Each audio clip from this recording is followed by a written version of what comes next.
আজ আমি আপনাদের সামনে উপস্থাপন করার চেষ্টা করব শ্রী গদাধর পণ্ডিতের আবির্ভাব লীলা। পঞ্চতত্ত্ব আত্মনং কৃষ্ণম ভক্তরূপ স্বরূপকম ভক্তাবতারম ভক্তাক্ষম নমামি ভক্ত ভক্তিকম শক্তিকম। গৌরীয় বৈষ্ণবের এই পঞ্চতত্ত্ব হলেন শ্রী গৌরাঙ্গ মহাপ্রভু, শ্রী নিত্যানন্দ প্রভু, গদাধর পণ্ডিত, শ্রী অদ্বৈত আচার্য এবং শ্রীবাস পণ্ডিত। এই পঞ্চতত্ত্বের সম্মিলিত লীলাই হচ্ছে গৌরলীলা। পঞ্চতত্ত্ব অবতীর্ণ চৈতন্যের সঙ্গে পঞ্চতত্ত্ব লইয়া করেন সংকীর্তন রঙ্গে। পঞ্চতত্ত্ব এক বস্তু, নাহি কিছু ভেদ, রস আস্বাদিতে তবু বিবিধ বিভেদ। এই পঞ্চতত্ত্বের অন্যতম এবং মহাপ্রভুর অন্যতম অন্তরঙ্গ পার্ষদ ছিলেন শ্রীল গদাধর পণ্ডিত। চৈতন্য চরিতামৃতের আদিলীলার 41 নম্বর শ্লোকে বলা হচ্ছে, গদাধর পণ্ডিতাদি প্রভুর নিজ শক্তি, তা সবার চরণে মোর সশস্ত্র প্রণতি। শ্রী গদাধর প্রভুর মহাপ্রেমের কোনো তুলনা নেই। শ্রী চৈতন্য লীলায় সমস্ত পার্শ্বদের তুলনা শুধু তাদের নিজেদের সঙ্গেই করা চলে। শাস্ত্রে গদাধর পণ্ডিত সম্বন্ধে গৌর কনক দেশ দীপিকায় বর্ণনা করা হয়েছে, ব্রজলীলায় যিনি প্রেম রূপশ্রী রাধা বৃন্দাবনেশ্বরী, তিনি গৌরলীলায় শ্রী গদাধর পণ্ডিত। অন্য অন্যদের মতে শ্রী রাধিকা এবং শ্রী ললিতার মিলিত রূপ হচ্ছে শ্রী গদাধর পণ্ডিত। তিনি হচ্ছেন শক্তি তত্ত্ব। গদাধর আদি প্রভুর শক্তি অবতার, অন্তরঙ্গ ভক্ত করি গণন যাহার। গদাধর প্রভুই যে শ্রী রাধারানীর অবতার, তার শাস্ত্রীয় প্রমাণ কি, সেই সম্বন্ধে গৌর কনক দেশ দীপিকা শ্রী স্বরূপ দামোদর কৃত কর্চা ও শ্রী বাসুদেব ঘোষ ঠাকুর তার পদে তার প্রমাণ দিয়েছেন। এছাড়াও শ্রী চৈতন্য চরিতামৃতের অন্তলীলায় এর বর্ণনা রয়েছে। পণ্ডিতের ভাব মুদ্রা কহন না যায়, গদাধর প্রাণনাথ নাম হইল যায়। পণ্ডিত প্রভুর প্রসাদ কহন না যায়, গদাইয়ের গৌরাঙ্গ বলে যারে লোকে গায়। প্রেম বিলাস গ্রন্থেও বর্ণিত আছে যে গৌরাঙ্গের অতি প্রিয় গদাধর হয়, রাধার প্রকাশ মূর্তি এই মহাশয়। অর্থাৎ শাস্ত্র প্রমাণে আমরা জানতে পারি যে কলিযুগে গৌরলীলায় রাধারানী গদাধর পণ্ডিত রূপে আবির্ভূত হয়েছিলেন। তবে এখানে একটি প্রশ্ন আসতে পারে যে যেহেতু শ্রীমান মহাপ্রভু স্বয়ং রাধা কৃষ্ণের প্রকাশ, সেখানে আবার রাধারানীর প্রকাশ স্বরূপ গদাধর পণ্ডিতের আবির্ভাব কেন হলো? এর উত্তর এইভাবে দেওয়া যেতে পারে যে শ্রীকৃষ্ণ চৈতন্য যখন কৃষ্ণের প্রতি রাধার অতুলনীয় ভাব অনুভব করতে চান, তখন তিনি গদাধর পণ্ডিত সেই ভাবকে প্রতিনিধিত্ব করেন এবং এইভাবে তিনি মহাপ্রভুর সাহায্য করার জন্য তিনি আবির্ভূত হয়েছিলেন। অন্যভাবেও বলা হয়ে থাকে, যেহেতু মহাপ্রভু তার গৌরলীলায় অর্ধ জীবন সন্ন্যাস জীবন কাটাবেন, তার নিত্য সহচর হিসাবে লীলা করবার জন্য গদাধর প্রভু আবির্ভূত হয়েছিলেন। এর পিছনে কাহিনী হলো, বৃন্দাবন লীলায় কৃষ্ণ যখন তার গোবৎস ও গোপসখাদের নিয়ে রাধারানীর বাড়ির সামনে দিয়ে যেতেন, তখন রাধারানী মনে মনে ভাবতেন এবং অপলক দৃষ্টিতে কৃষ্ণের দিকে চেয়ে থাকতেন। তিনি মনে আরো ভাবতেন যে আমি যদি ছেলে হতাম তাহলে কৃষ্ণের সাথে আহ গোবৎস চড়াতে যেতে পারতাম এবং তার সঙ্গ লাভ করতে পারতাম। শ্রীল নরোত্তম দাস ঠাকুর তার ভক্তিগীতিতে এভাবে গেয়েছেন, হৃদয়ে নাগর বার শুন হে মুরলীধর, নিবেদন করি তুয়া পাই, চরণ নখর মণি যেন চাঁদের গাঁথুনি, ভালো শোভে আমার গলায়। শ্রীদাম সুদাম সঙ্গে যখন বনে যাও রঙ্গে, তখন আমি দুয়ারে দাঁড়ায়ে, মনে বলে সঙ্গে যাই, গুরুজনার ভয় পাই, আখি রহে তুয়া পানে চেয়ে। রাধারানীর এই মনোবাসনা পূরণের জন্যই ব্রজেন্দ্র নন্দন শ্রীকৃষ্ণ গৌরাঙ্গ মহাপ্রভু রূপে অবতীর্ণ হলেন। দেখা যায় ব্রজলীলায় ভগবান শ্রীকৃষ্ণের আবির্ভাবের পক্ষকাল ব্যবধানে রাধারানী আবির্ভূত হয়েছিলেন। সেইরূপ গৌরলীলায়ও আমরা দেখতে পাই যে মহাপ্রভুর আবির্ভাবের ঠিক 1 বছর 1.5 মাস পরে 1487 খ্রিস্টাব্দে বৈশাখী অমাবস্যা তিথিতে গদাধর পণ্ডিত আবির্ভূত হন। গদাধর পণ্ডিতের পিতা ছিলেন মাধব মিশ্র এবং মাতা শ্রীমতী রত্না দেবী। জন্মস্থান বাংলাদেশের চট্টগ্রামের বিক্রমপুর মহকুমার অন্তর্গত বেলেটি গ্রাম। মতান্তরে বলা হয়ে থাকে নবদ্বীপের নিকটস্থ চাপাহাটিতে পণ্ডিত গোস্বামীর মাতুলালয়ে। যাই হোক, মাধব মিশ্র অধ্যয়নের জন্য নবদ্বীপে এসেছিলেন এবং অদ্বৈত প্রভুর গৃহের নিকটেই তিনি বসতি স্থাপন করেছিলেন। মাধব মিত্রের ছিল 2 পুত্র, গদাধর পণ্ডিত এবং আরেক আরেকজনের নাম ছিল, ভুলে গেছি, বাণীনাথ। বাণীনাথ মিশ্র। আচ্ছা, গদাধর প্রভু আজীবন ব্রহ্মচারী ছিলেন, কিন্তু ভক্তি রত্নাকরে শ্রী হৃদয় চৈতন্যকে তার পালিত পুত্র রূপে স্পষ্ট উল্লেখ করা হয়েছে। গদাধর পণ্ডিতের মাতৃদেবী শ্রীমতী রত্নাদেবী সচিমাতাকে বড় ভগিনী রূপে দেখতেন। শৈশব লীলায় শ্রী গৌরহরি সর্বদাই গদাধরকে নিয়ে কখনো নিজ অঙ্গনে, আবার কখনো গদাধর গৃহে বিবিধ খেলাধুলা করতেন। গ্রামের গঙ্গাদাস পণ্ডিতের পাঠশালায় দুজনে একসাথে অধ্যয়ন করতেন। মহাপ্রভু ক্ষণকালেও গদাধর পণ্ডিতকে ব্যতীত থাকতে পারতেন না, আবার গদাধর পণ্ডিত মহাপ্রভু ব্যতীত একক্ষণও থাকতে পারতেন না। শৈশবে মহাপ্রভু ছিলেন অত্যন্ত চঞ্চল স্বভাবের, অন্যদিকে গদাধর পণ্ডিত ছিলেন অত্যন্ত শান্ত, ধীর স্থির, নির্জনতা প্রিয় এবং বৈরাগ্যবান। খুব শৈশবকাল থেকেই গদাধর পণ্ডিত ভাগবত শাস্ত্র পড়তেন এবং খুব অল্প বয়সেই তিনি পণ্ডিত রূপে আখ্যায়িত হন। মহাপ্রভুর সাথে পণ্ডিতের মনের মিল ছিল অতুলনীয়, কিন্তু একটি বিষয়ে মহাপ্রভুর সাথে মিল হতো না। শৈশবে মহাপ্রভু যাকেই দেখতেন তাকেই তিনি ফাঁকি জিজ্ঞাসা করতেন, আর গদাধর প্রভু তা বিশেষ পছন্দ হতো না। তার জন্য তিনি মাঝে মাঝে মহাপ্রভু থেকে দূরে থাকতে চাইতেন, কিন্তু মহাপ্রভু তাকে ছাড়তে চাইতেনই না। বলতেন, গদাধর, কিছুদিন বাদে আমি এমন প্রশ্ন ভাবো যে আমার কাছে ব্রহ্মা শিবাদিও আসবে। পরবর্তীতে দেখা যায় যে মহাপ্রভুর গুরুদেব হয়েছিলেন শ্রী ঈশ্বর পুরীপাদ, আর এই ঈশ্বর পুরীপাদের গুরুদেব ছিলেন সিদ্ধ পুরুষ শ্রী মাধবেন্দ্র পুরীপাদ, অর্থাৎ শ্রী চৈতন্য প্রভুর পরম গুরুদেব। আবার আর একদিকে গদাধর প্রভুর গুরুদেবের গুরুদেব ছিলেন মাধবেন্দ্র পুরীপাদ। এইভাবে বিচার করলে দেখা যায় যে মহাপ্রভু এবং গদাধর প্রভু একই শাখাভুক্ত। এক সময় শ্রী ঈশ্বর পুরীপাদ নবদ্বীপে শ্রী গোপীনাথ আচার্যের গৃহে কয়েক মাস অবস্থান করেন, আর সেই সময় পুরীপাদ গদাধর প্রভুর ভক্তি এবং বৈরাগ্যের দর্শন করে গদাধর প্রভুকে নিজের রচিত শ্রীকৃষ্ণ দর্শন অধ্যয়ন করান। গদাধর পণ্ডিতের আপনার কৃত্য পুঁথিপরায়ণ নাম কৃষ্ণ লীলামৃত, যেটা আমরা চৈতন্য ভাগবতের আদি লীলাতে দেখতে পাচ্ছি।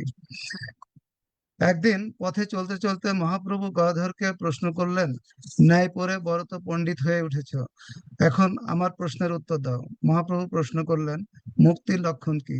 গদাধর প্রভুর শাস্ত্রগত ব্যাখ্যা যা জানা ছিল তা বললেন। মহাপ্রভু বললেন, ঠিক হলো না। গদাধর প্রভু আবার বললেন, আত্মতিক দুঃখ বিবৃতি হচ্ছে মুক্তি। মহাপ্রভু বললেন যে তাও ঠিক হলো না, এখন বাড়িতে যাও, পরে বুঝবে। কিন্তু গদাধর পণ্ডিত কিছুই বুঝে উঠতে পারলেন না। যাই হোক, তারপর মহাপ্রভু গয়া যাত্রা করলেন। গয়া থেকে যে মহাপ্রভু যে নিমাই ফিরলেন তাকে সে অন্য নিমাই। শ্রীবাস পণ্ডিতের গৃহে একটি অক্ষয় অব্যয় ফুলের গাছ ছিল, যেখানে প্রাতকালে সমস্ত ভক্তরা ফুল তুলতে আসতো। এদিন শ্রীবাস পণ্ডিতের বাড়িতে ফুল তুলতে এসেছিল গদাধর। তো গদাধর সাজি হাতে যখন ফুল তুলছিলেন, আর সে মনে মনে খুব হাসছিলেন। শ্রীবাস পণ্ডিত তাকে জিজ্ঞেস করলেন, এত হাসছো কেন গদাধর? গদাধর পণ্ডিত উত্তর দিলেন, কাল গয়া থেকে নিমাই ফিরেছে, দেখতে গিয়েছিলাম। সেই উদ্ধত নিমাই আর আর যেন কেমন হয়ে গেছে, কি করুণ, কোমল, বিনম্র হয়ে গিয়েছে। আনন্দে কেবল কৃষ্ণ বলছে আর কাঁদছে। তাকে মানুষ বলে বোধ হচ্ছে না। উপস্থিত সকলেই খুব আনন্দ বোধ করলো। গদাধর বললেন, নিমাই সদাশিব মুকুন্দ শুক্লাম্বর আহ শ্রীমানাদি বৈষ্ণবগণের নিকটে তার মনের ভাব প্রকাশ করার জন্য সকলকে শুক্লাম্বর ব্রহ্মচারী গৃহে আসতে বলে অনুরোধ করেছেন। পরের দিন সেই কথা মতো সবাই শুক্লাম্বর ব্রহ্মচারীর গৃহে উপস্থিত হলো এবং মহাপ্রভু আসলো। এবং মহাপ্রভু এসেই তার বন্ধুদের দেখেই সে আহ, জিজ্ঞাসা করলো যে আমার কৃষ্ণ কোথায়, আমি তাকে কোথায় পাবো। এভাবে সে কেঁদে কেঁদে কেঁদে উঠলো এবং প্রলাপ করতে লাগলো। তো তখন আহ দেখা গেল যে গদাধর পণ্ডিত সেখানে নাই। তো গদাধর পণ্ডিত আগেই এসে আহ, যেহেতু গদাধর পণ্ডিতকে নিমাই আলাদাভাবে আসতে বলেনি, তাই সে শুক্লাম্বরের গৃহের ভিতরে কোথাও লুকিয়েছিল। তো মহাপ্রভু এরকম প্রলাপ করতে করতে সে মূর্ছা চলে গেল। মূর্ছা থেকে যখন সে তার আবার জ্ঞান ফিরলো, তখন সে শুনতে পেলো যে ঘরের মধ্যে কে যেন কাঁদছে। তখন সে জিজ্ঞেস করলো ওখানে কে কাঁদছে। তখন শুক্লাম্বর তাকে বলল যে তোমার গদাধর। তো এখানে একটা বিষয় লক্ষ্য করার বিষয় যে শুক্লাম্বর তাকে পরিচয় করে দিল যে তোমার গদাধর, শুধু গদাধর বলে নাই কিন্তু। তো এখান থেকেও আসলে মানে বোঝা যায় যে গদাধরের সাথে নিমাইয়ের বা মহাপ্রভুর কি কি সম্পর্ক ছিল। চৈতন্য ভাগবতের মধ্যখণ্ডে আমরা প্রথম অধ্যায়ে কিছু শ্লোক দেখতে পাই। প্রভু বলে গদাধর তুমি যে সে সুকৃতি, শিশু হইতে কৃষ্ণেতে করিলা দৃঢ়মতি। আমার সে হেন জন্ম গেল বৃথা রসে, পাইল অমূল্য নিধি গেল দৈব দোষে। এত বলি ভূমিতে পড়িলা বিশ্বম্বর, ধুলাই লোটাই সর্বসেব্য কলেবর। শ্রী গদাধর পণ্ডিত মহাপ্রভুর সেই কৃষ্ণ আকুতি দর্শন করে কাঁদতে লাগলেন। এখন তখন থেকে গদাধর মহাপ্রভুকে ছাড়া এক দণ্ডও থাকতে পারতেন না, এবং মহাপ্রভুর সেবায় তিনি সবসময় নিজেকে নিযুক্ত রাখতেন। একদিন গদাধর পণ্ডিত যখন তাম্বুল নিয়ে মহাপ্রভুর কাছে এলো, মহাপ্রভু গদাধরকে জিজ্ঞেস করলো যে গদাধর পীত বসনধারী শ্যাম সুন্দর কোথায়, এই বলে ক্রন্দন করতে লাগলো। গদাধর কি জবাব দিবে সে কিছুই বুঝতে পারছে না। অতঃপর সসম্ভ্রমে বললেন যে কৃষ্ণ তোমার হৃদয়ে আছেন। এ কথা শুনে মহাপ্রভু নিজ নখ দিয়ে হৃদয় চিরতে লাগলেন। গদাধর তাড়াতাড়ি মহাপ্রভুর হাত চেপে ধরলেন। মহাপ্রভু বললেন গদাধর আমার হাত ছেড়ে দাও, আমি কৃষ্ণকে দর্শন বিনা থাকতে পারছি না। তো গদাধর তখন বললেন একটু স্থির হও, কৃষ্ণ এখনই আসবেন, এই তো তার আসার সময় হয়ে গেছে। এভাবে তাকে সংবরণ করালেন। গদাধরের এই কথা শুনে মহাপ্রভু স্থির হলেন এবং দূর থেকে আহ গৌর গদাধরের এই যে রঙ্গ এটা দেখছিলেন সচিমাতা। সচিমাতা তাড়াতাড়ি আসলেন এবং গদাধরের প্রতি সে খুবই সন্তুষ্ট হলেন এবং গদাধরকে অনুরোধ করলেন যে তুমি সবসময় আহ গৌরের সাথে থাকবে, যাতে তাহলে আমি সবসময় নিশ্চিন্ত হতে পারি। তো এখানে আমরা চৈতন্য ভাগবতের 210 নম্বর শ্লোকে দ্বিতীয় অধ্যায় দেখতে পাই যে সচিমাতার একটা শ্লোক খুব সুন্দর ভাবে বলা হয়েছে। মুই ভয়ে নাহি পারি সম্মুখে হইতে, শিশু হই কেমনে প্রবোধিলা ভালো মতে। সচিমাতা বললেন গদাধর তুমি সর্বদা নিমাইয়ের সঙ্গে থেকো, তুমি তার সঙ্গে থাকলে আমি নিশ্চিন্ত হই। এরপর একদিন মুকুন্দ দত্ত এলেন গদাধর পণ্ডিতের কাছে। এই মুকুন্দ দত্ত এবং গদাধরের মধ্যে খুব ভালো সম্পর্ক ছিল। কোন স্থান থেকে সাধু সন্ত নবদ্বীপে এলে মুকুন্দ দত্ত আগেই গদাধরকে খবর দিত এবং দুজনে মিলে বৈষ্ণব দর্শনে যেত।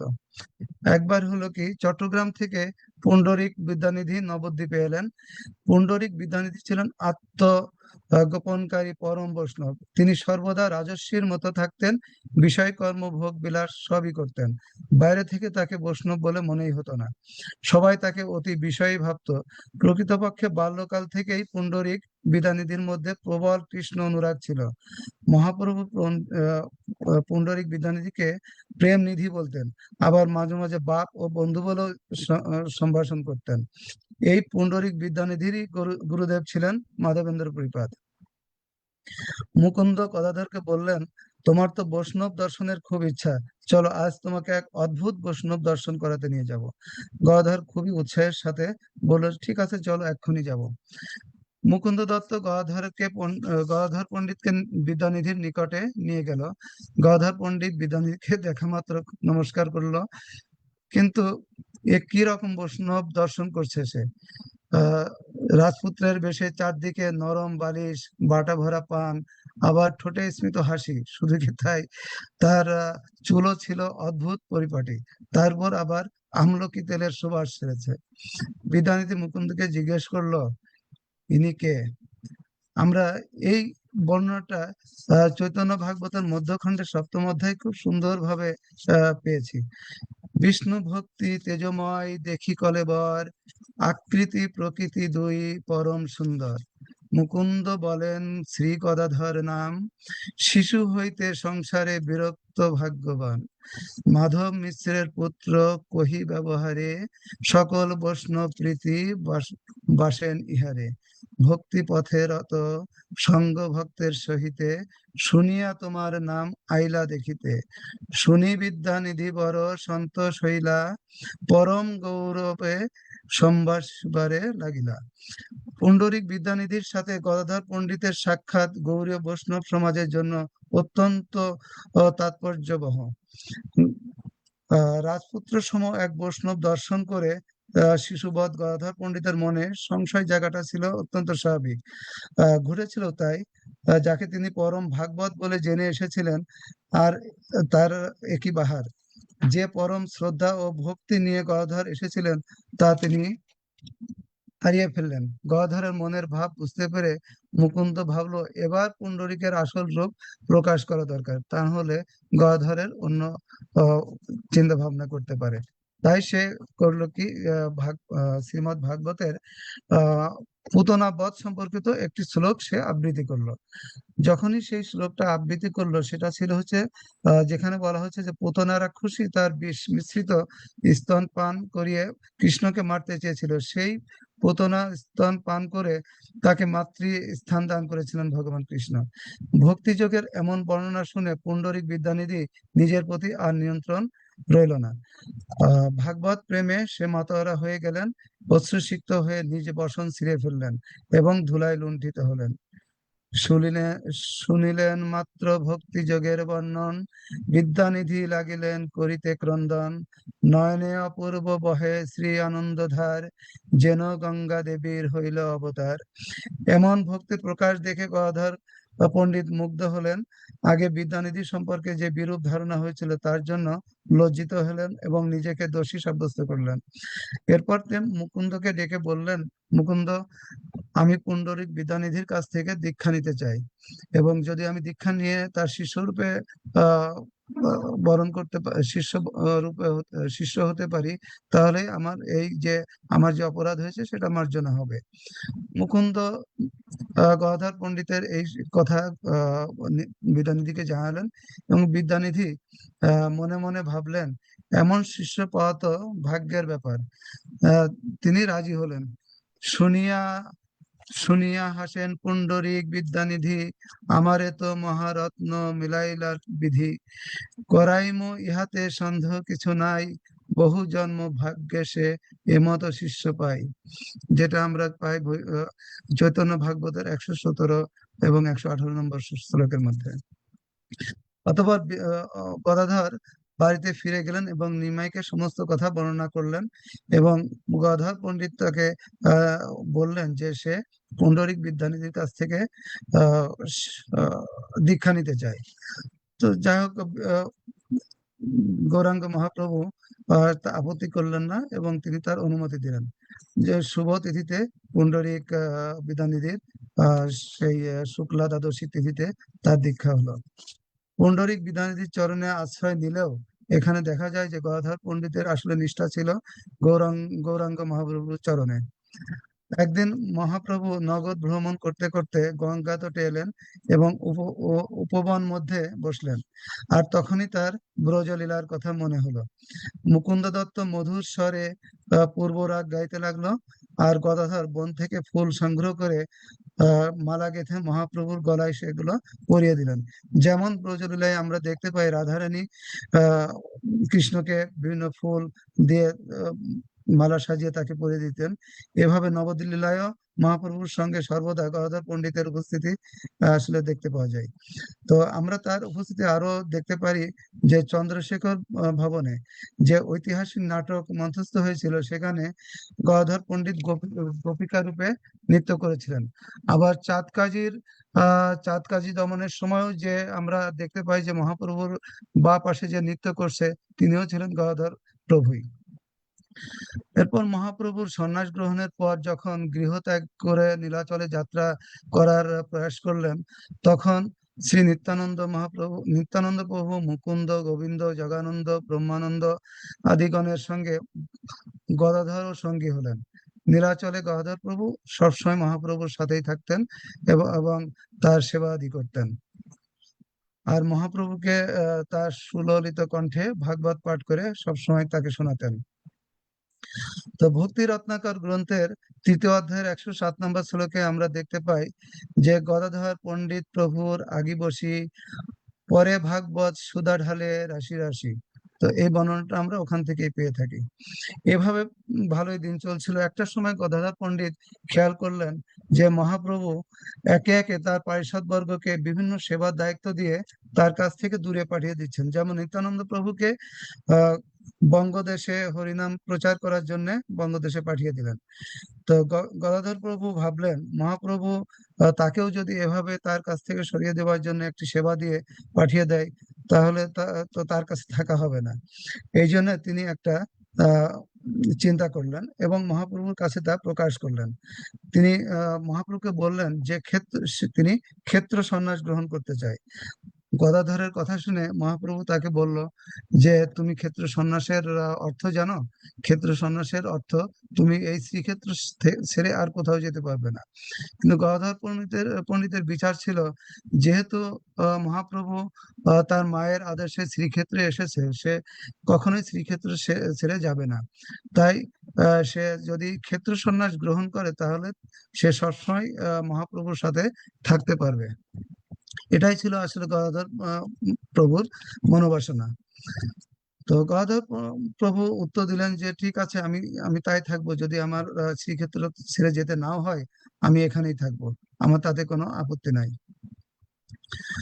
তো একদিন মহাপ্রভু তার পারিষদ বর্গ সহ সমুদ্র তীরবর্তী চটক পর্বতের নিকট ছুটে গেলেন এবং সেখানকার বালুকা রাশি সরাতে সরাতে গোপীনাথ বিগ্রহ আবিষ্কার করলেন।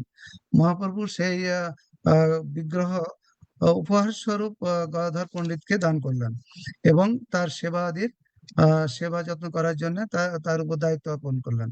আর মহাপ্রভু কি করলেন এদিকে, যে তার পার্শ্বদবর্গ সহ একটি বাগানে তার পূজা অর্চনার জন্য একটি আহ বাগান বাড়িতে তার ব্যবস্থা করে দিলেন। আর উড়িয়া ভাষায় এই বাগানের অর্থ হচ্ছে তোটা বা টোটা। তো তখন থেকে এই বিগ্রহের নাম হলো তোটা বা টোটা গোপীনাথ। গৌড়ীয় বৈষ্ণবদের দৃঢ় বিশ্বাস, এই মহাবিগ্রহ স্বয়ং প্রকাশিত হয়েছিলেন। তোটা গোপীনাথের সাথী শ্রী রাধিকা এবং শ্রী ললিতা ব্যতিক্রমভাবে কৃষ্ণবর্ণা। বলা হয়ে থাকে যে কৃষ্ণ প্রেমে পরম ভাব আবিষ্ট হয়ে তারাও কৃষ্ণবর্ণা হয়েছেন। যাই হোক, গদাধর পণ্ডিত গোপীনাথের সেবা পূজার দায়িত্ব নিয়ে সেখানেই বসবাস করলেন। আর মহাপ্রভু থাকতেন গম্ভীরায় কাশী মিশ্রের বাড়িতে। আর সেখানে থেকেই সে রাধা ভাব উপভোগ করতে লাগলেন। কারণ মহাপ্রভু এই জগতে আবির্ভাবের একটি বড় কারণ ছিল রাধা প্রেম উপলব্ধি করা। তবে মহাপ্রভু প্রতিদিন জগন্নাথের মঙ্গল আরতি দর্শন করে সিদ্ধবকুলে হরিদাস ঠাকুরের সাথে মিলিত হতেন এবং তারপরে দ্বিপ্রহরে গদাধরের সাথে মিলিত হতেন। তো গদাধর পণ্ডিতের ওখানে যে তাকে নির্দেশ দিতেন যে তুমি ভাগবত পাঠ করে আমাকে শ্রবণ করাও। তো গদাধর পণ্ডিত সভাপতি তাকে জিজ্ঞেস করতো যে আমি ভাগবতের কোন অংশ পড়ব। তো মহাপ্রভু সবসময় তাকে বলতেন যে তুমি আহ প্রহ্লাদ কাহিনী এবং ধ্রুব চরিত্র, এই দুইটা কাহিনী আমাকে পড়ে শোনাও। তো এখানে মহাপ্রভু গদাধর প্রভু আহ আবদার করলেন তিনিও মহাপ্রভুর সঙ্গে যাবেন। সরি, মহাপ্রভুর সন্ন্যাস লীলা যখন 5 বছর পূর্ণ হয়ে গেল, তখন মহাপ্রভু চিন্তা করলেন তিনি বৃন্দাবন যাবেন। তো গদাধর প্রভু তখন আবদার করলো যে তিনিও তার সাথে বৃন্দাবন দর্শনে যাইবেন। যেহেতু শ্রীক্ষেত্র ছেড়ে গদাধর পণ্ডিতের যাবার কোনো আহ, কারণ নাই, তবুও মহাপ্রভু তাকে স্মরণ করিয়ে দিলেন যে তুমি কোনোভাবেই শ্রীক্ষেত্র ছেড়ে যেতে পারবে না, কারণ তুমি ক্ষেত্র সন্ন্যাস গ্রহণ করেছো।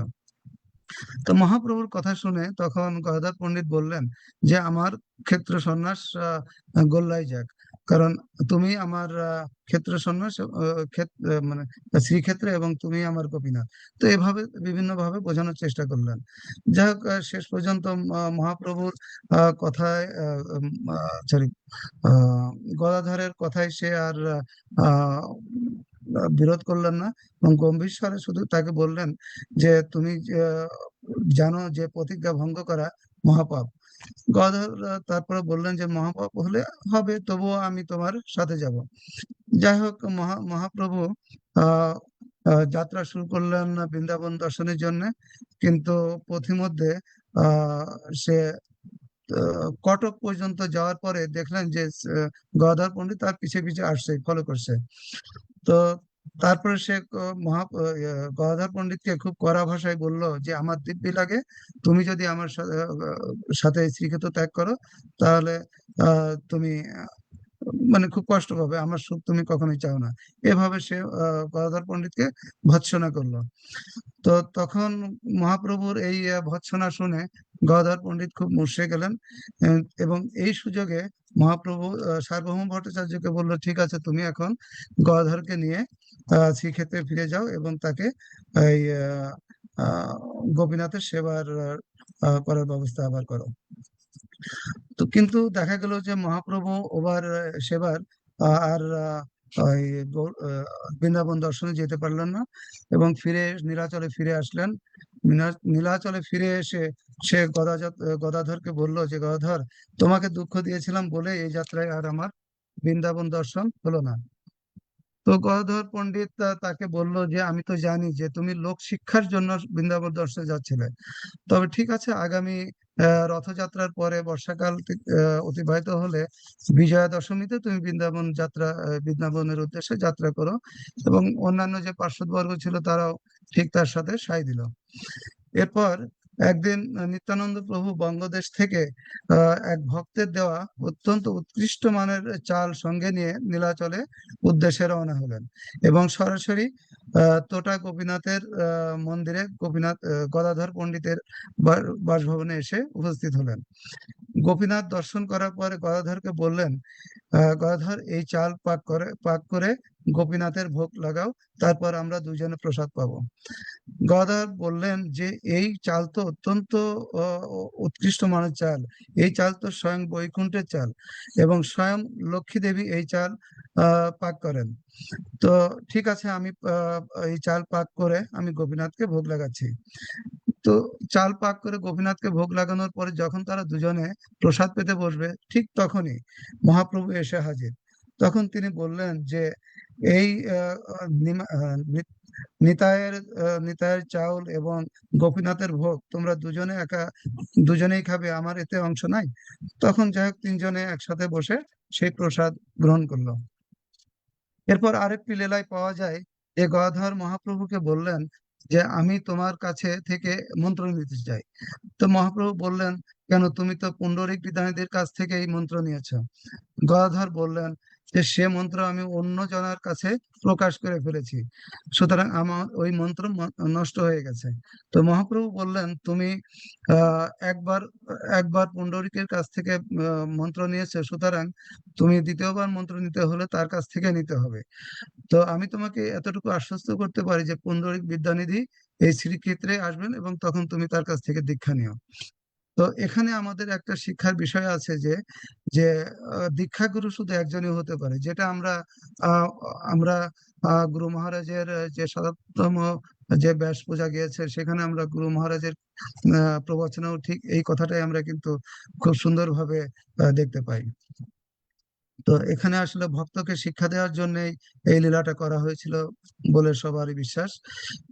যাই হোক, আহ আহ আহ, গদাধর প্রভু পুণ্ডরিক বিধানটির কাছ থেকে আবার দীক্ষা গ্রহণ করলেন।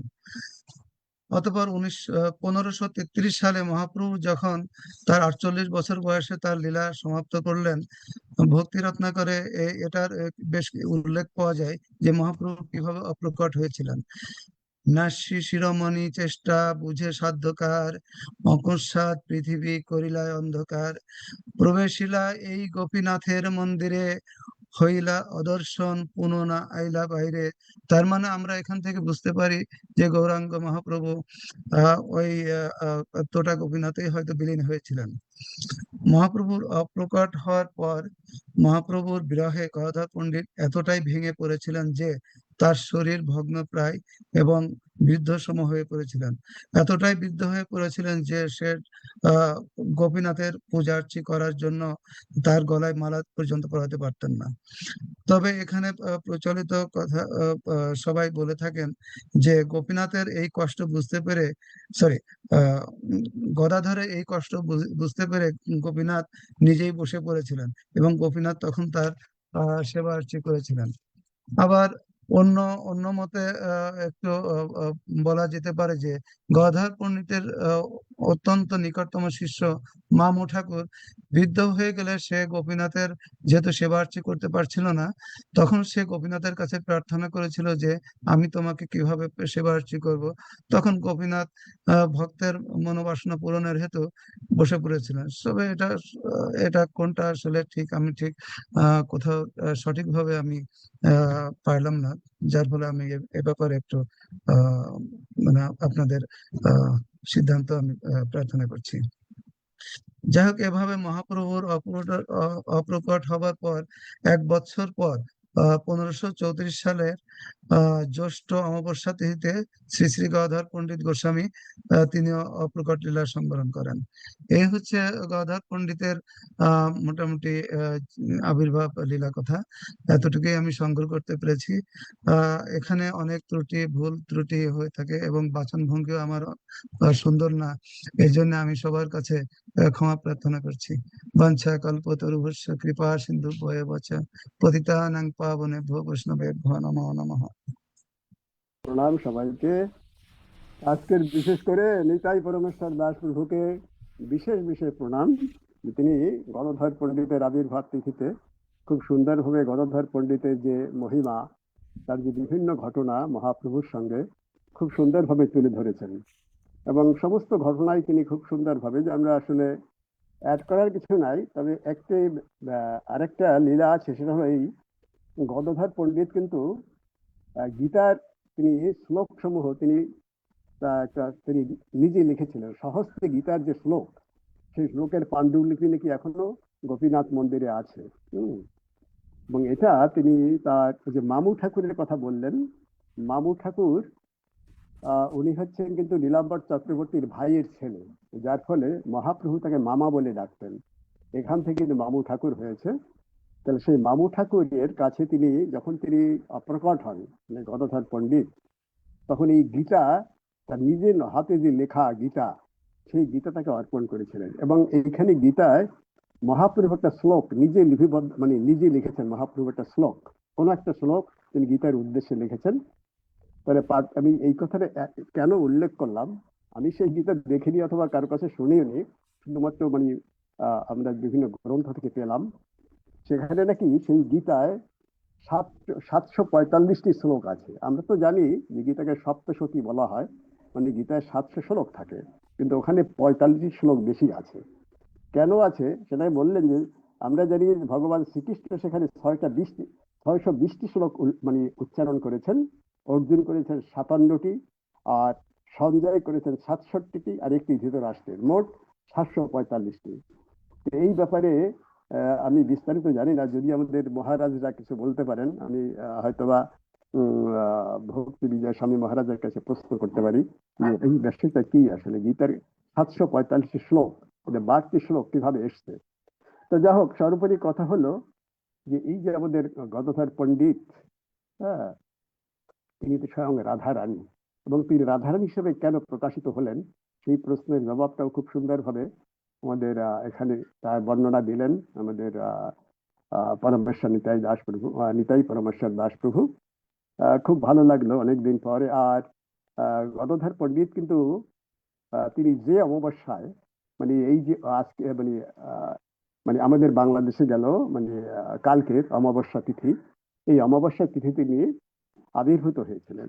আর পরবর্তী জ্যৈষ্ঠ অমাবস্যায়, হ্যাঁ, যখন মহাপ্রভু অপ্রকট হলেন, তার পরবর্তী অমাবস্যায় মানে জ্যৈষ্ঠ মাসের অমাবস্যায় তিনিও অপ্রকট হয়েছিলেন। হ্যাঁ, তো এটা একটা অদ্ভুত ব্যাপার এটাই যে মহাপ্রভুর সঙ্গে গদাধর পণ্ডিতের যে অন্তরঙ্গতা, যেরকম করে বলছেন, গদাধর পণ্ডিতের গৌরাঙ্গ প্রেম বুঝানো না যায়, প্রতিজ্ঞা শ্রীকৃষ্ণ সেবা ছাড়িলা তৃণ প্রায়।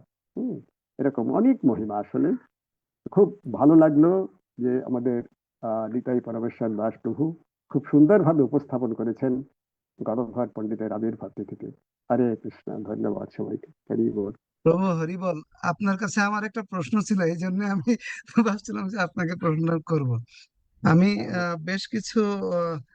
বেশ কিছু প্রবচন শুনলাম, এবং আপনার এই যে এইমাত্র যে কথাটা বললেন, যে এটা আমি উল্লেখ করিনি ইচ্ছা করে, যে আমি আসলে এর অথেন্টিক কোনো ইয়ে পাচ্ছি না।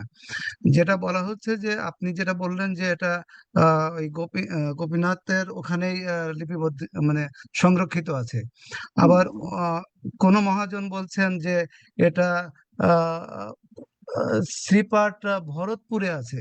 সো এই ইয়েস, জন্য ইয়েস, হ্যাঁ, ঠিক কথা। আসলে এটা পরবর্তীতে যখন নবানন্দ ভরতপুরে চলে আসেন, তাই না, সে ভরতপুরে এটা নিয়ে এসেছিলেন। হ্যাঁ, ঠিক কথা।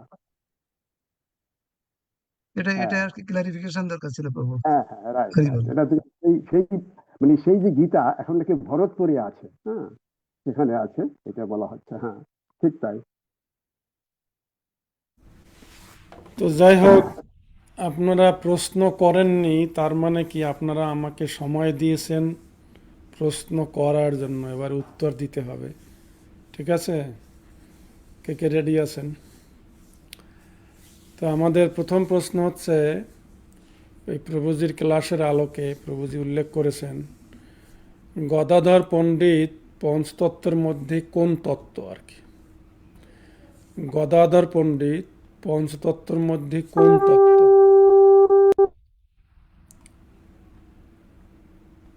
চিন্ত শ্যাম প্রভু ডালাস থেকে আনমিউট করুন। প্রভু প্রভু আনমিউট করতে হবে। ভক্ত শক্তি তত্ত্ব। হ্যাঁ, গদাধর পণ্ডিত হচ্ছেন শক্তি তত্ত্ব, যাতে তিনি রাধারানী আর কি। তো এর সাথে সম্পূরক প্রশ্ন,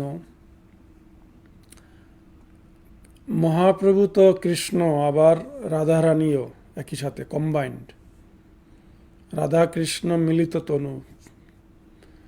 তাহলে আবার গদাধর পণ্ডিত কিভাবে আলাদা পার্সোনালি আলাদা ব্যক্তিত্ব হয়, এটা কেউ কিছু বলতে পারবেন? প্রভু আমার সেন্সে যেটা আমি বুঝি আর কি, যে মহাপ্রভু স্বয়ং রাধা, না, রাধার ভাব যুক্ত, রাধার ভাব এবং মহাপ্রভু এই দুইজনে। আর আর গদাধর পণ্ডিত স্বয়ং রাধার অবতার, যেটা সবাই বলে। তো আংশিক সত্য আর কি, মানে আংশিক। ঠিক আছে প্রভু। তো পুরো আনসারটা রাধারানীর ভাব এবং কান্তি দুটা নিয়ে এসছেন গৌরাঙ্গ। হ্যাঁ, কৃষ্ণ রাধারানীর ভাব এবং কান্তি, অর্থাৎ তার অঙ্গ কান্তি, এই জন্য কৃষ্ণের বর্ণ হয়েছে গৌর বর্ণ আর কি।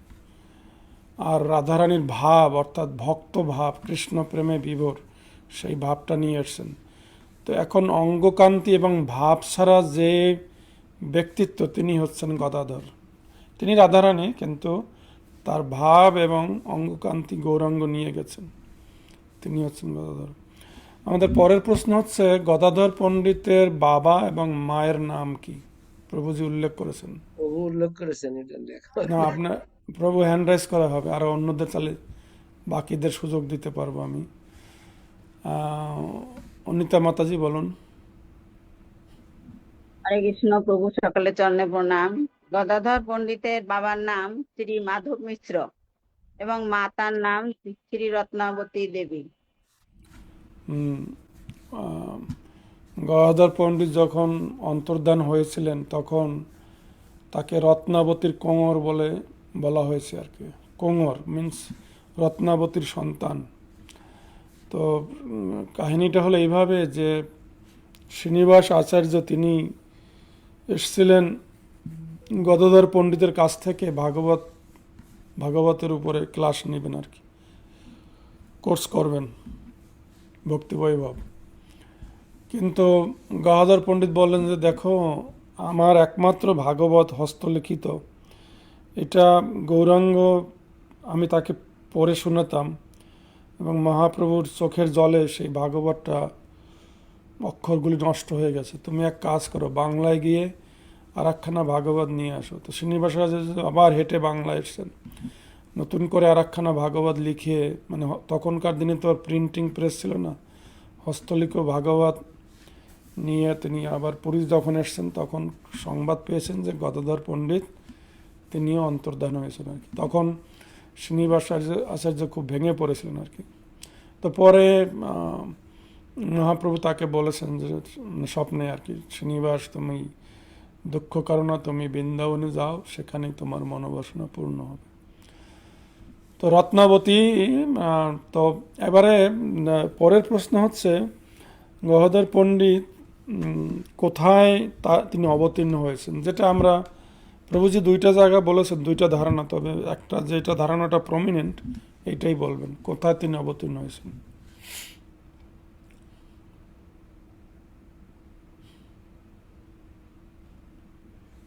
আমাদের এত শ্রোতা, শুধু অনিতা মাতাজি, আর কেউ?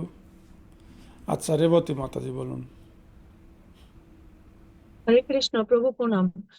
উনি বাংলাদেশের চট্টগ্রাম জেলার বেলেটি গ্রামে উনি এসেছেন, আবির্ভূত হ্যাঁ, হয়েছিলেন। চট্টগ্রামের বাঁশখালীতে, বর্তমানে বাঁশখালী আর কি, সেখানে আমাদের এখন জমি, এখন মন্দির হবে। আমাদের মুকুন্দ ভক্তি প্রভু ওখানে দায়িত্বে আছে, নন্দনকানন মন্দির থেকে ওখানে গিয়ে। তো ঠিক আছে, আপনাকে ধন্যবাদ।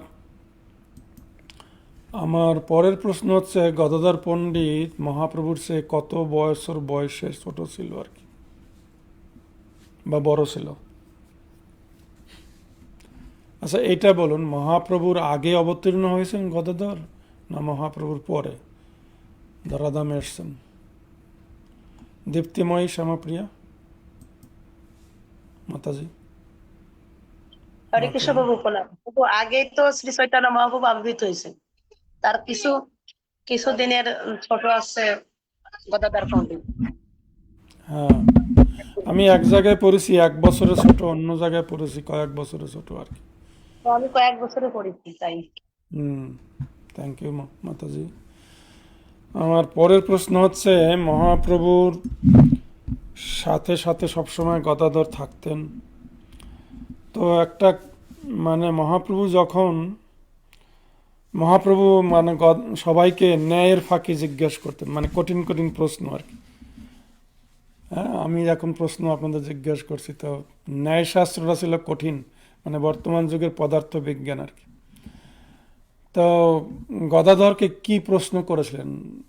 একটা প্রশ্ন করেছিলেন মহাপ্রভু, কেউ বলতে পারবেন? প্রভুজি উল্লেখ করেছেন।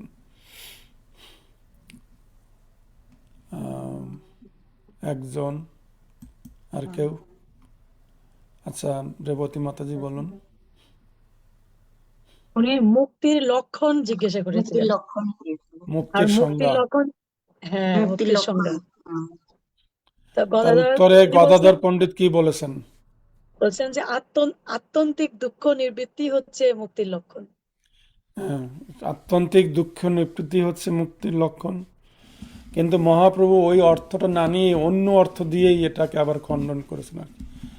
তো এই জন্য গৌরচন্দ্রকে গৌরসিংহ বলা হয় আর কি। তিনি একটা মতবাদ প্রতিষ্ঠা করে আবার অন্য যুক্তি দিয়ে সেই মতবাদটাকে খণ্ডন করতে পারতেন মহাপ্রভু। তো আমার পরের প্রশ্ন হচ্ছে, মহাপ্রভু যখন গয়া থেকে এসে প্রেম প্রকাশ করেন তখন মহাপ্রভু মহাপ্রভু যখন প্রেম প্রকাশ করেন তখন তিনি মূর্ছা যাচ্ছিলেন, মূর্ছা।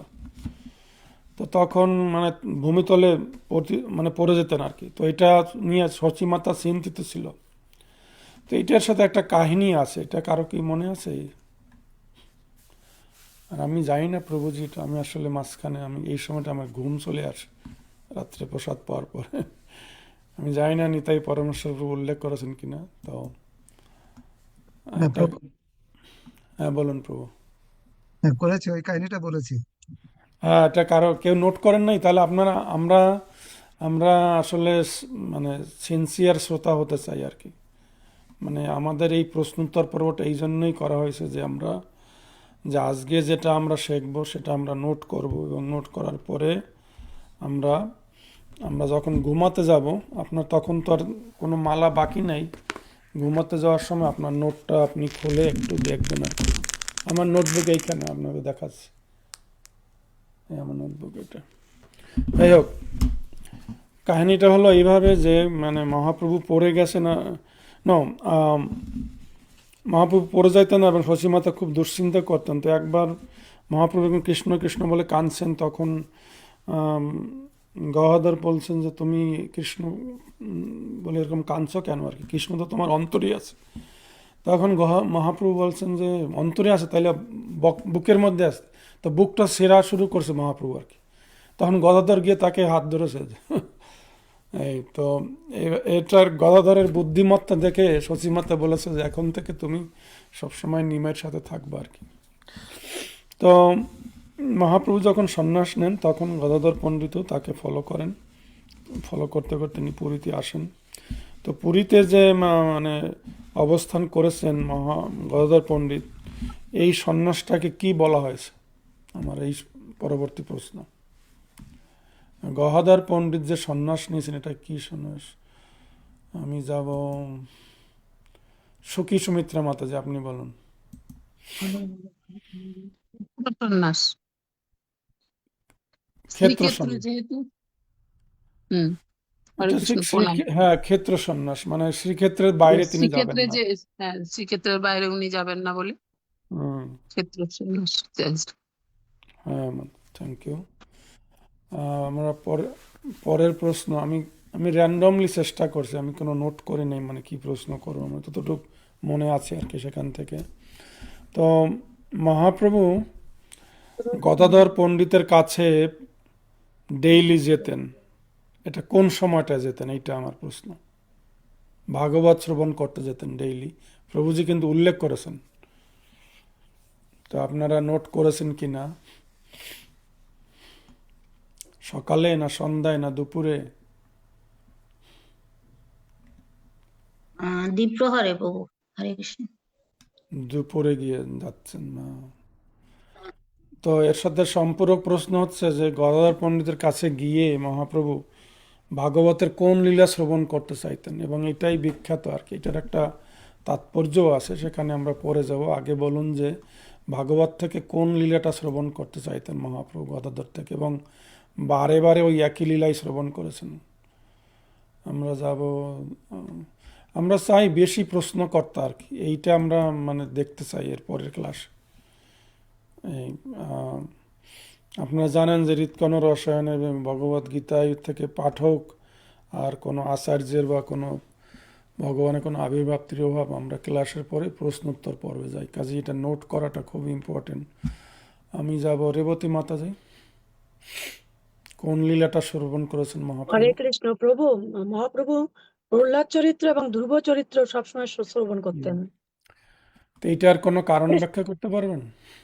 হ্যাঁ, এটার কারণটা এরকম যে আহ, সবাই যেন, এটাই আমাদের প্রাথমিক শিক্ষা যে কিভাবে আমরা ভক্তিতে আসব, এবং আমরা যেন মানে খুব দ্রুত ভাগবতমের দশম স্কন্ধে প্রবেশ না করি। সেখানে যাওয়ার আগে আমাদের এই ধ্রুব চরিত্র, প্রহ্লাদ চরিত্র অনুধাবন করা দরকার, এবং এর মাধ্যমে আমরা ভক্তিতে সঠিকভাবে চলতে পারবো। এখানে অনেক ইনস্ট্রাকশন আছে। হ্যাঁ, এটা খুবই সুন্দর উত্তর মাতাজি। আর এছাড়া আমি আরো শুনেছি যে মহাপ্রভু তো রাধারানীর ভাব এবং কান্তি নিয়ে এসছেন, তো গদাধরের কাছ থেকে আবার মহাপ্রভু মানে ডেইলি যেতেন। আম, ওই ভাব কান্তি আবার একটু মানে এটা আবার কি বলে মানে আস্বাদন করার জন্য আর কি রাধারানী মানে গদাধর পণ্ডিত এখানে কৃষ্ণের লীলা বর্ণনা না করে ধ্রুব এবং প্রহ্লাদের লীলাটা শ্রবণ করতেন, এবং ওই শ্রবণ যখন মানে গদাধর পণ্ডিত যখন বলতেন তারও চোখ থেকে সবসময় অশ্রু ঝরতো আর কি। তো ওই ভাবটা ডেইলি মহাপ্রভু মানে অ্যাবজর্ব করতেন নিজের মধ্যে আর কি, রাধারানীর ভাবটা। কিন্তু তিনি তো ভগবান স্বয়ং, ভগবানের তো অনেক ফাংশন আছে, কিন্তু তিনি রাধারানীর মুডে থাকতে চান। তো গদাধর কাছে গিয়ে এই মুডটা সবসময় ডেইলি নিয়ে আসতেন। আর ওই মুডটা নিয়ে রাত্রিবেলা তিনি ললিতা বিষয়ক অর্থাৎ রায় রামানন্দ এবং স্বরূপ দামোদরের সাথে তিনি সেইখানে ভগবান শ্রীকৃষ্ণের বৃন্দাবন লীলা তিনি আলোচনা করতেন তাদের সাথে আর কি, রায় রামানন্দ এবং স্বরূপ দামোদরের সাথে আর কি। তো এটা আমি একজন মানে প্রভুর থেকে আমি শুনেছি আর কি। আমার পরের প্রশ্ন হচ্ছে যে মহাপ্রভু কৃষ্ণ বিরহে সরি, এখানে একটা অ্যাড করতে চাই। এই ঠিক এই সেম কোশ্চেনটা আমি এর আগে লং আইল্যান্ড টেম্পলে এক প্রভু ওই প্রবচন দিচ্ছিলেন, তাকে এই প্রশ্নটা করেছিলাম। তো উনিও ঠিক ওই শচীপুত্র অবতার প্রভুর মতোই একই উত্তর দিলেন। মানে আমাদের শিক্ষাটা কি সাংঘাতিক আপনি চিন্তা করেন, যে ওটা কিন্তু আমাদের সেই উনি বাংলাদেশ থেকে প্রবচন দিলেন, আর ইনি হচ্ছেন ইন্ডিয়ান, বাট লং আইল্যান্ড টেম্পলে উনি আমাদের প্রবচন দিলেন। এবং একটাই উত্তর, সেটা হচ্ছে ভক্তি ফার্স্ট। ওনাদের একটাই উত্তর হচ্ছে ভক্তি ফার্স্ট, তারপর অন্য কিছুতে যাও। এটাই হচ্ছে শিক্ষা আসলে। প্রভু, হ্যাঁ সেটাই। তো এখন আমি পরের প্রশ্নে যাচ্ছি, আমি যতটা চেষ্টা করছি সংক্ষেপে আর কি। পরের প্রশ্ন হচ্ছে মহাপ্রভু কৃষ্ণ বিরহে তিনি, প্রভুজি হয়তো বলেছেন ক্লাসে, এরকম নখ দিয়ে মাটিও আছর দিতেন এরকম, কৃষ্ণ কোথায়। তো এটা করতে গিয়ে তিনি ওই যে পাথরের মতো হাতে ঠেকলো আর কি মাটিতে, এবং সেখান থেকেই মানে এই গোপীনাথ বিগ্রহ পাওয়া গেল আর কি। তো এই জায়গাটা কোন জায়গায় আর কি, কোন জায়গায় গোপীনাথ বিগ্রহ পাওয়া গিয়েছে, জগন্নাথপুরীর কোন জায়গায়? আমরা সৌরমিত্র প্রভুর কাছ থেকে শুনবো আর কি। প্রভু, এটা হলো চটক পর্বত, চটক চটক পর্বত, চটক পর্বত, হ্যাঁ। right? আর এর সাথে সম্পূরক প্রশ্ন হচ্ছে কোনখানে এই গোপীনাথ বিগ্রহ প্রতিষ্ঠা করা হয়েছে যাতে গদাধর পণ্ডিত সেবা করতে পারেন? হ্যান্ড রাইজ দীপ্তিময়ী মাতাজি, বলুন।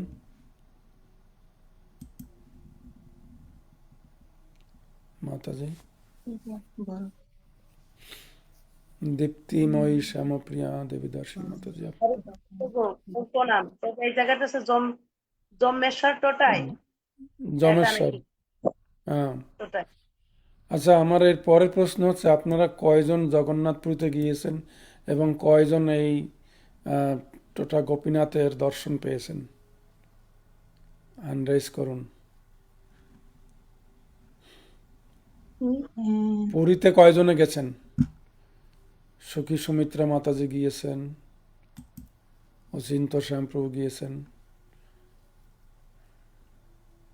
গোপীনাথ দর্শন পেয়েছেন আর কে? মাত্র 2 জন। দর্শন পাইনি। সর্বমিত্র প্রভু গিয়েছেন, সেবদা সখী মাতাজি গিয়েছেন, আর কেউ?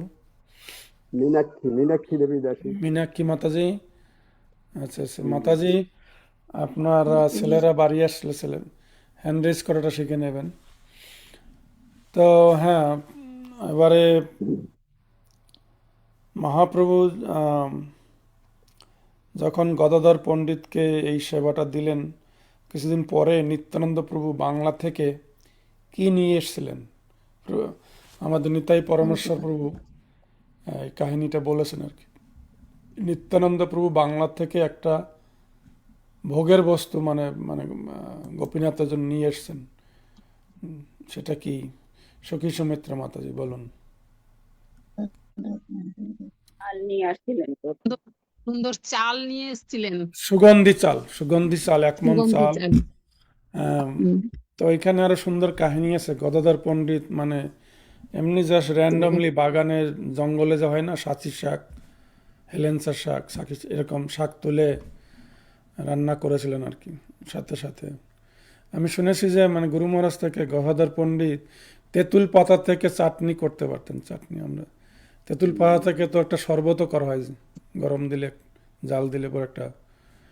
তো যাই হোক, তো এবারে মহাপ্রভু এসে মানে এখন যখন প্রসাদ পাচ্ছে নিত্যানন্দ প্রভু, গদাধর পণ্ডিত, মহাপ্রভু এসে বললেন কি যে তোমরা প্রসাদ পাও এই সুন্দর সুগন্ধি চালের গোপীনাথের প্রসাদ, আমাকে কেন দিচ্ছে না আমার অংশ?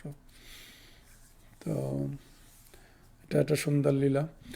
তো আমার মানে প্রশ্নোত্তর পর্ব এখানেই শেষ। আমি দুই একটা জিনিস অ্যাড করবো আর কি। আমার একটা প্রশ্ন আছে সবার উদ্দেশ্যে, হরিবল, যদি অনুমতি করেন। হ্যাঁ প্রভু বলুন।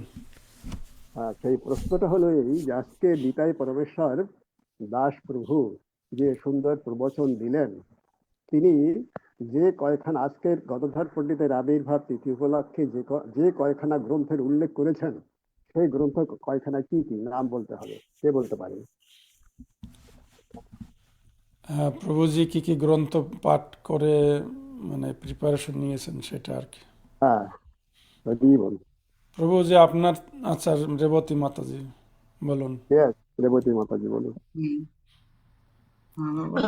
হরে কৃষ্ণ প্রভু, প্রণাম। নিতাই পরমেশ্বর প্রভুকে ধন্যবাদ এবং কৃতজ্ঞতা এবং প্রণাম জানাচ্ছি যে উনি গৌর পার্শ্বদ, তারপরে চৈতন্য চরিতামৃত, চৈতন্য ভাগবত, এখান থেকে আমি এই তিনটা থেকে শুনেছি। আর আমি ঠিক বলতে পারবো না প্রভু আরো আছে কিনা। হরে কৃষ্ণ, প্রণাম। আপনি 10-এর মধ্যে 5 পেলেন, 10-এর মধ্যে 5 দিতে পারি আপনাকে। এরপরে কেউ আছে অন্যান্য গ্রন্থের নাম উল্লেখ করেছে, করবেন? আর কি কি গ্রন্থের উল্লেখ করেছে? অচিন্ত শ্যাম প্রভু। আচ্ছা বাকিটা প্রভু আপনি বলে দেন, সর্বমিত্র প্রভু। অন্যান্য কিছু ভক্তির ভক্তদের রত্নাকর। লেকচার থেকে না, একটা ভক্তির রত্নাকর নরহরি চক্রবর্তী ঠাকুরের বিখ্যাত গ্রন্থ ভক্তির রত্নাকর, তারপর নিত্যানন্দ দাসের প্রেম বিলাস গ্রন্থ।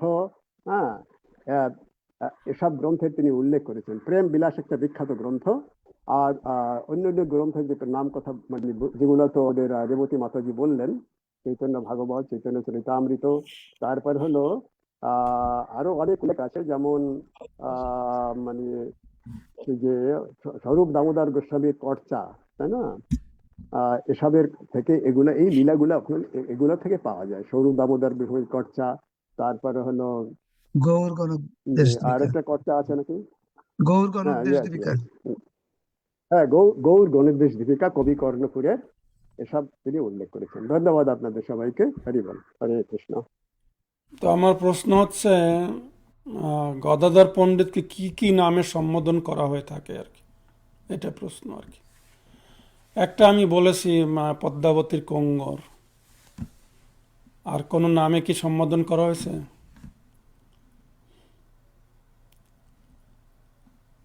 গদাধর পণ্ডিতের প্রশ্নটা নিতাই পরমেশ্বর প্রভুর জন্য আর কি।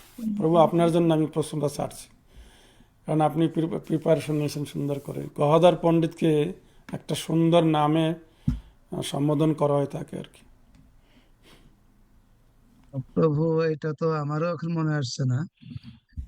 আমি এটা যখন, আমি তো আসলে বৈষ্ণব ক্যালেন্ডারে, আপনার জানি না বৈষ্ণব ক্যালেন্ডার আপনার ফোনে আছে কিনা, এটা একটা অ্যাপ, ওখান থেকে আমি তিথিগুলো নেই আর কি। তো আজকে যেমন গদাধর পণ্ডিতের আবির্ভাব, এখানে আমি এই ছবিতে ক্লিক করলে তার লাইভ মানে বায়োগ্রাফিটা চলে আসে। যাই হোক, গদাধর পণ্ডিতকে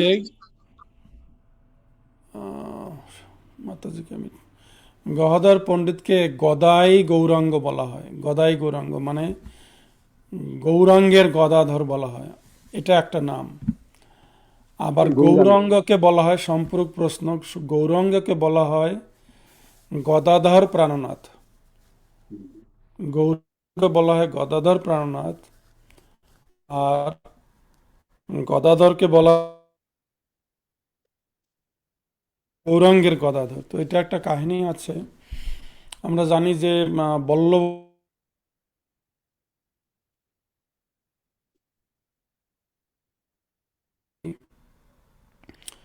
তাকে তার ফলোয়াররা তাকে অন্যভাবে ইয়ে করে। যাই হোক, আমি সংক্ষেপে যাচ্ছি। তো উনি মহাপ্রভু যখন বৃন্দাবনে গিয়েছেন তখন বল্লভাচার্য মহাপ্রভুকে তার বাড়িতে নিয়ে গেছেন এবং ভিক্ষা দিয়েছেন, মানে প্রসাদ ভোজন করিয়েছেন, এবং অনেক সুন্দর লীলা আছে আর কি।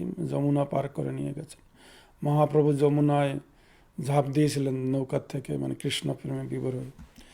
তো এইভাবে মহাপ্রভু তাকে খুব সম্মান করেছেন বিদগ্ধ পণ্ডিত হিসাবে। তো তিনি পরে বল্লভাচার্য, আমাদের যে পুষ্টি মার্গের প্রধান আর কি, অর্থাৎ যাদের কাছে আমাদের সেই যে গোপাল বিগ্রহ, এখন গোপাল বিগ্রহ মাধবেন্দ্রপুরী যে বিগ্রহ উদ্ধার করেছিলেন, সেই বিগ্রহ এখন শ্রীনাথজি রূপে নামে পূজিত হচ্ছেন আপনার ভারতের উদয়পুরের মানে মহারাষ্ট্রের ওদিকে আর কি। যাই হোক, তো উনি যখন পুরীতে গিয়েছেন, কিন্তু ওনার ভিতরে অহংকার ছিল আর কি।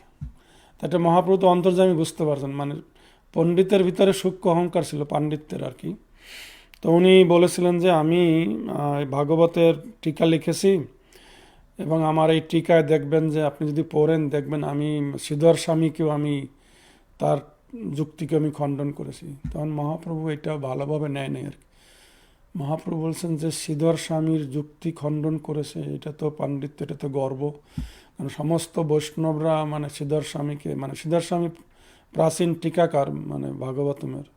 তো মহাপ্রভু ওনাকে বললেন যে যে স্বামী মানে না, সে তো বেশ্যার মধ্যে রয়। তো এইভাবে অনেক মানে চারদিকে মহাপ্রভু ভক্তধর্মিতারে ওনাকে একটু মানে মহাপ্রভু এইভাবে বললেন, কষ্ট পাওয়ারই কথা আর কি, মানে জোকিং করে বললেন যে স্বামী মানে না, সে তো মানে বেশ্যা তাকে বলা হয়। অর্থাৎ শ্রীধর স্বামীকে আপনি মানছেন না, মানে ভক্তের উচিত, আচার্যদের উচিত পূর্বতন আচার্যদেরকে সম্মান করা যথাযথ। তো এইভাবে অনেকভাবে চেষ্টা করে এবং মানে প্রত্যেকবারই চেষ্টা করে, তখন মহাপ্রভু ইগনোর করে ওনাকে। তো উনি বলছেন দেখো আমি কৃষ্ণ নামের সুন্দর সুন্দর অর্থ করেছি আমার এই গ্রন্থে। মহাপ্রভু বলছেন না, আমি তো দুটা, একটা যশোদানন্দন, আমরা এরকম দুটো একটা নামই আমি অর্থ, এই যথেষ্ট আমার। তো তারপরে আবার আর একদিন সভায় তিনি প্রশ্ন তুলেছেন ওনার বই নিয়ে, আমি শুদ্ধ ভক্তি লিখেছি। উনি বলছেন দেখো আমার কোনো শুদ্ধ ভক্তি নাই, আমি এই নিত্যানন্দ এবং এই সার্বভৌম এদের কাছ থেকে আমি ভক্তি পাচ্ছি আর কি। তো পরে উনি যেহেতু পণ্ডিত মানুষ, উনি চিন্তা করে যে আমাকে বৃন্দাবনে এত সম্মান করলো, আর এখন আমাকে সবার মধ্যে ইনসাল্ট কেন করে আর কি। তো তখন উনি বুঝতে পেরেছে যে আসলে আমি জ্ঞানের গরিমা নিয়ে যাচ্ছি ওনার কাছে, পাণ্ডিত্য দেখাতে চাচ্ছি, আমি শ্রীধর স্বামীর ভাষ্যকে আমি খণ্ডন করার কথা বলছি, আমার ধৃষ্টতা, এটা তো আমার মহা একটা ভুল হয়েছে। এই জন্য তিনি মহাপ্রভুর চরণে আশ্রয় ক্ষমা, মানে সবার মধ্যে আবার ক্ষমা চেয়েছেন এবং মহাপ্রভুর চরণে আশ্রয় নিয়েছেন। এরপরে উনি চিন্তা করলেন যে আমাকে আসলে কিভাবে আমি এই অপরাধ থেকে মুক্ত হব। তো উনি গদাধরের কাছে গিয়েছেন যে গদাধর তুমি আমাকে দীক্ষা দাও আর কি, তাহলে তোমার থেকে আমি মন্ত্র। তো গদাধর বলেছেন যে আমি গৌরাঙ্গের চরণে সম্পূর্ণ সমর্পিত আর কি, তার আদেশ ছাড়া আমি কাউকে দীক্ষা দিতে পারবো না আর কি। তো এইটাতে আচার্যরা ব্যাখ্যা করেছেন যে গদাধর সম্পূর্ণরূপে মানে গৌরাঙ্গের মানে কি বলে গদাই গৌরাঙ্গ, অর্থাৎ গৌরাঙ্গ তার প্রাণনাথ, এই তার আদেশ ছাড়া তার গদাধর কোনো মহাপ্রভুর ইচ্ছা ছাড়া তার কোনো স্বতন্ত্র ইচ্ছা নাই আর কি। তো এই জন্য আমার একটা গুরু মহারাজের কাছে এটা শুনেছি যে গদাধরকে গৌরাঙ্গের গদাধর হিসাবেই বলা হয়ে থাকে আর কি।